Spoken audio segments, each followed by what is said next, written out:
So you're going to see computer science lurking in the background of all the parapsychology, because ultimately telecommunications is the target. We're going to reveal secrets of alien technology because everyone is so thirsty and desperate for information, and we're going to back it up with receipts. Now, Gavin Wince, as I said, he's an expert in mathematical logic and non-standard analysis with a master's degree in consciousness studies through a prestigious graduate program put together by many involved in SRI's Stargate program, a.k.a., believe it or not, psychic spies. I grew up surrounded by aerospace, and there was a lot of things that I knew just because of my upbringing was seeing things that I knew were military projects described in the public as though it was aliens or things from another planet. A lot of the confusion with all kinds of things right now has to do with what's called a cover story. And a cover story is always something used to conceal information you don't want floating around in the public. So it's not so much nefarious reasons as it's just the way things work. So this is one of the physics professors my mom was friends with at Kent State. Dr. Franklin began his experimentation in 1972 when Dr. Edgar Mitchell financed this trip to Stanford University to conduct experiments. But basically, the studies that ended up at Stanford started at Kent, and my mother was one of their early volunteers. With Uri Geller, this is Edgar Mitchell, who, with his eyes covered, is trying to pick up the number that Geller is sending. Also, we see Wilbur Franklin of Kent State, Harold Puthoff, and Russell Targ of SRI. Astronaut Edgar Mitchell was so intrigued that on his 1971 voyage to the moon, he attempted a secret experiment. During the flight of Apollo 14. Oh, by the way, when we say that he was experimenting, this is in declassified documents. Mitchell tried to send telepathic images to 4 colleagues on Earth. You can see Wilbur Franklin still involved with Kent State, and this was actually how my mom got to participate in this experiment. The results were analyzed by mathematicians. They concluded that the odds against duplicating Mitchell's results by chance were 3,000 to 1. Because the idea was they're operating off the presumption that ESP is real. Because at this point, they've studied enough and they've had enough examples that, okay, it doesn't work all the time, but it works enough, we can tinker, right? I've got a picture of me at about age 6. This is so huge. With two people who had been hostages during the Iran hostage crisis in 1979. These are the remote viewing sessions that were done in support of the Iranian hostage rescue attempt. So my mom was involved with rescuing the Iranian hostages in 1979. My grandpa Al, he was NTSB with top secret clearances. And it was 1988. And he comes up to me because he had some presents for me. And he says, Gavin, I just wanted to let you know UFOs are real, but they're all ours. And he said, we recently had one crash I had to go do the investigation of, and here's a piece of it. And he quite literally hands me a piece of a YF-117 that had crashed, I believe, in Bakersfield, California, with a whole bag of other composites that he had from stress tests that were being done to see if these materials could be used in aircraft. And ultimately, he also said that whenever these things go down and they have people go out there, he called them the crazies, and they go out there and say wild stuff, so that by the time the media showed up, the idea was to keep academics and the curiosity seekers out of military business. Is everyone understanding that? NTSB investigators, when top secret aircraft crash, right? Who goes in there with their dustpan and their, right? Exactly. We used to fly out of Channel Islands Aviation. I fly CIA. There we go. And there's their website, CIA Flight School. That's the URL, CIA, by the way. right? CIA Flight School. And so there's my certificate. Aeronautical University, Gavin Wince, in 1994. So that's Catalina Airport, and that's me, 19 years old. With the ocean in the background. Yep. So now let's pull up this 90s newspaper article about my dad. Was previously director of business development of Lockheed Commercial Aircraft Center in San Bernardino, California.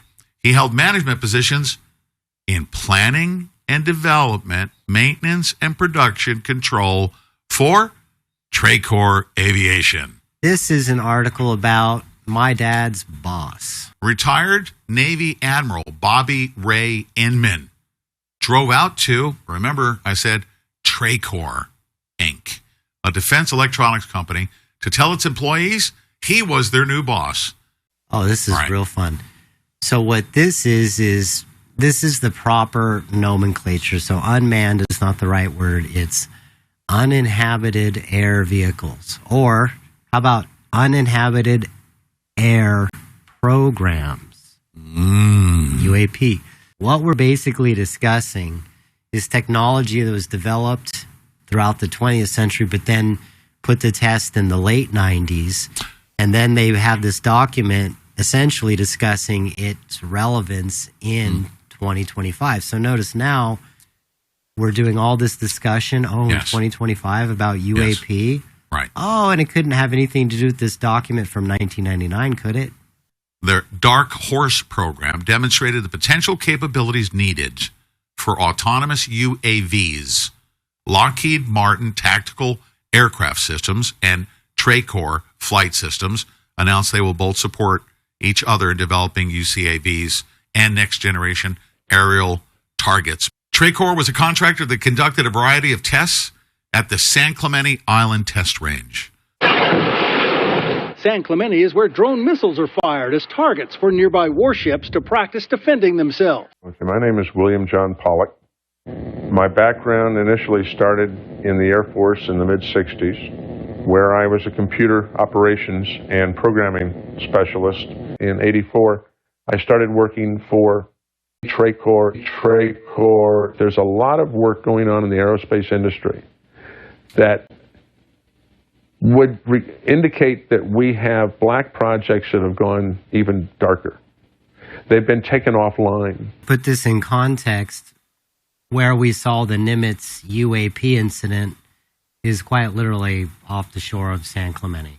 Mm-hmm. So that's why when I saw that, I'm like, why are they making a big deal out of test footage from 20 years ago? I used to take my friends to go watch.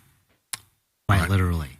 Lockheed Martin and Tracor Flight Systems are to collaborate in the development of next-generation aerial target based on Lockheed Martin's F-16, as well as uninhabited combat air vehicles. So what we're seeing in the Nimitz footage are aerial targets being targeted. But I was surprised to find thousands of U.S. government documents from intelligence agencies that tended to indicate that there was a little bit more to this than met the eye. Do you anticipate that any of the recovered vehicles would ever become available for technological research outside of the military circles? 10 years ago, the answer would have been no. Yeah. Whether as time has evolved, they're beginning to become more open on it. Is a possibility. In 1988, aerospace designer Brad Sorensen attended the annual air show at Norton Air Force Base. Initially, it seemed like a standard briefing on classified aircraft. The massive curtain was pulled back, revealing 3 aircraft no one expected to see. The curtain had revealed 3 flying saucers, silently hovering just a few feet above the ground. So, I mean, that's about as close to it as you're going to get. You're going to get a project name, Dark Horse. You're going to get the locations, Norton Air Force Base. You're going to get the company names, Lockheed and Tracor. Mm-hmm. Even the CEO of the time, Inman, on an audio recording, acknowledging these things. And then the climax is that now they're running essentially a PSYOP with the Nimitz footage, and that's nothing more than Tracor's aviation systems being used for testing avionics, radar, etc. Right. All right, now this is an album from a Jefferson Starship album called Freedom at Point Zero. And what just stands out to me is how much steganographic code there is in the image. Look on the ASA. gosh. They're all going against the wind. The wind's 120 knots from the west. Look at that thing, dude.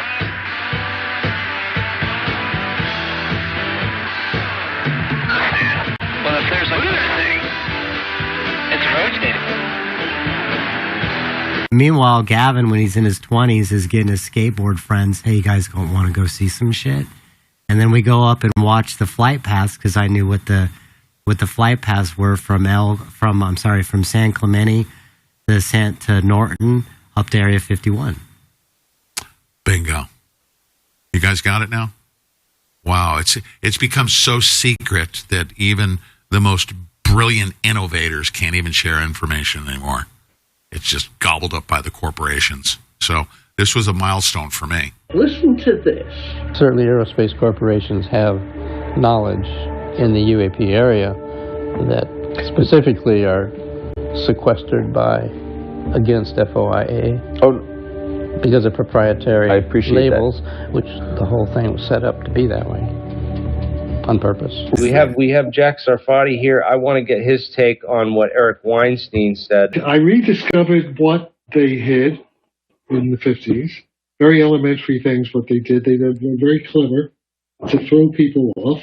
Namely, that the coupling constant in Einstein's field equation to gravity, that coupling constant is not a fundamental constant, but it's a controllable variable. A few years ago, we started a program here at SRI. Dean was a man of many, many talents. He was a nuclear physicist. He was one of the inventors of the hydrogen bomb. He worked directly under Archibald John Wheeler. Sent by Los Alamos to have a place to do our work, but was pretty well separated from anything that might get tangled up with security work. Dean Brown, who worked for you developing the Z80 microprocessor. Yeah, it did much of the software that we use in the development system. He was in charge of the software development. Yes, wonderful person. He worked as a consultant at SRI International when they were doing remote viewing research, and back in the 1970s, research with Uri Geller.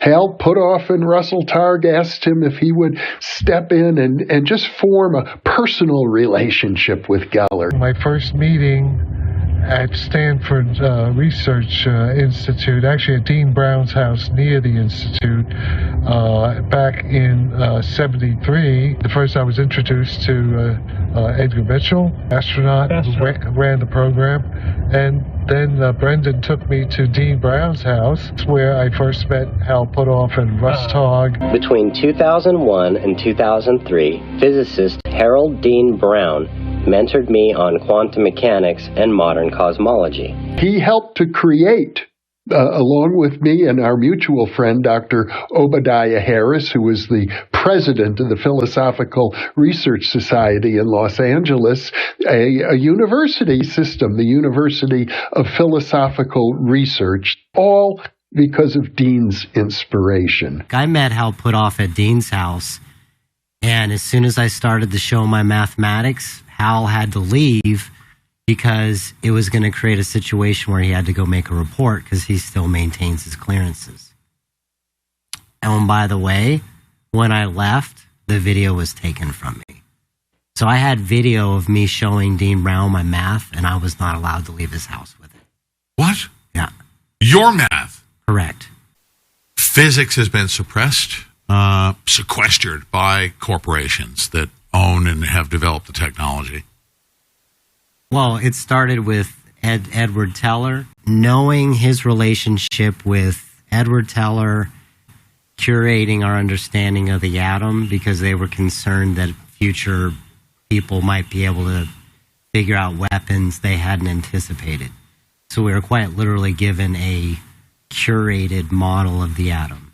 And then the reason why I had to graduate from Sac State rather than UC Davis is because Ed Teller's son, Paul Teller, was the chair of the philosophy department, and he actually blackballed me so that I couldn't continue getting other professors to sign me off on their courses, so I had to transfer.